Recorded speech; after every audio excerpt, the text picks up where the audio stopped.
یہ دور نظریاتی جنگ کا دور ہے۔ کیا آپ جانتے ہیں کہ پریشانی رحمت بھی ہوتی ہے اور عذاب بھی ہوتی ہے؟ اب ہمیں کیسے پتہ چلے گا کہ کون سی پریشانی رحمت ہے اور کون سی پریشانی عذاب ہے؟ عام طور پر انسان کبھی مشکل میں آ جاتا ہے، کوئی مالی مسئلہ ہو گیا، کوئی حادثہ ہو گیا یا دل کا سکون چلا گیا، تو وہ یہ سمجھتا ہے کہ شاید ابھی اللہ تعالیٰ میرے سے ناراض ہے، اور وہ سوچتا رہتا ہے کہ اللہ تعالیٰ تو اب ناراض ہو گیا، پھر وہ مایوس ہو جاتا ہے۔ لیکن کیا واقعی ہر مشکل اللہ کی ناراضگی کی نشانی ہے؟ ہر پریشانی کی وجہ یہ ہے کہ اللہ ناراض ہے؟ اسلام ہمیں ایک متوازن نظریہ دیتا ہے، وہ یہ پریشانی ہمیشہ تین صورتوں میں آ سکتی ہے، یا تو وہ آزمائش ہوگی، یا تو وہ گناہوں کا کفارہ ہوگا، یا تو پھر وہ آپ کے لیے تنبیہ ہوگی، یا پھر عذاب۔ اسلام یہ کہتا ہے کہ جب بھی اللہ تعالیٰ کسی بندے سے محبت کرتا ہے تو اس کو آزمائش میں ڈالتا ہے۔ تو فرق کیسے کریں آئے سمجھتے ہیں۔ اگر پریشانی جو ہے وہ آپ کو اللہ کے قریب کر دے، آپ کی نمازیں بڑھ جائیں، دعاؤں میں کثرت ہو جائے، تو یہ پریشانی جو ہے وہ اللہ کی رحمت ہے آپ کے لیے۔ لیکن اگر پریشانی کے باوجود انسان اللہ سے دور ہو رہا ہے، گناہوں میں اضافہ ہو رہا ہے اور دل سخت ہو رہا ہے، تو یہ کیا ہے؟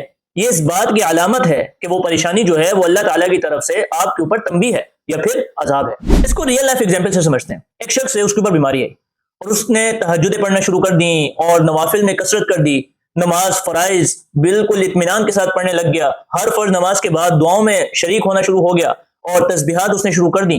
تو یہ کس چیز کی علامت ہے؟ یہ اس چیز کی علامت ہے کہ وہ پریشانی، وہ جو مشکل اس کے اوپر آئی ہے، تو اللہ تعالیٰ اصل میں اس سے محبت کرتا ہے کہ اس کو آزمائش میں ڈالے اور جو اس نے پیچھے گناہ کیے ہیں اس کا کفارہ ادا ہو جائے اور وہ گناہ اس کے اس پریشانی کی وجہ سے معاف ہو جائے۔ اسی لیے اس کے اوپر یہ پریشانی آئی۔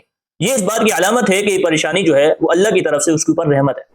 اور دوسری طرف ایک شخص ہے، اس کے اوپر کوئی پریشانی آ رہی ہے تو وہ اور گناہوں کے اندر اس کا اضافہ ہوتا جا رہا ہے اور نمازیں اس سے چھوٹتی جا رہی ہیں، وہ نوافل پڑھ نہیں سکتا، تسبیحات نہیں کرتا اور دل اس کا سخت ہوتا جا رہا ہے، وہ مایوس ہو گیا ہے، پریشان ہو کے بیٹھا ہوا ہے اور جہاں وہ ہاتھ ڈالتا ہے وہ سونا ہونے کے باوجود مٹی بن جاتی ہے۔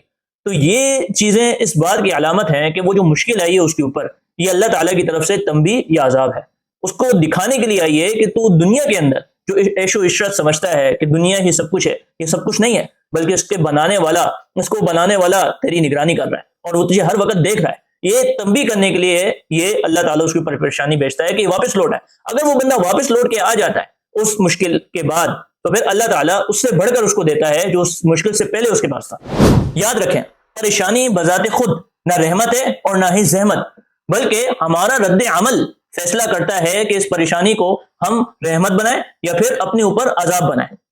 وہی تکلیف جو انسان کو اللہ کے قریب کر دیتی ہے وہ اس کے لیے جنت کا راستہ بن جاتی ہے، اور وہ تکلیف جو انسان کو اللہ سے دور کر دیتی ہے اور گناہوں میں اور غفلت میں ڈبا دیتی ہے، وہ جو تکلیف ہے وہ اس کو جہنم کے راستے کی طرف لے جاتی ہے۔ لہٰذا اگلی بار اگر آپ کے اوپر کوئی پریشانی آئے تو یہ نہ سوچیں کہ یہ کیوں ہوا، یہ ایسا کیوں ہو گیا، بلکہ یہ سوچیں کہ اس کے اوپر مجھے رد عمل کیسے دینا ہے، کیونکہ یہی رد عمل آپ کی تقدیر کا رخ بدل سکتا ہے۔ تو سوچئے اور سمجھیے اور اپنے ایمان کو شعور بنائیے۔ سبق پھر پڑھ صداقت کا، عدالت کا، شجاعت کا، لیا جائے گا تجھ سے کام دنیا کی امامت کا۔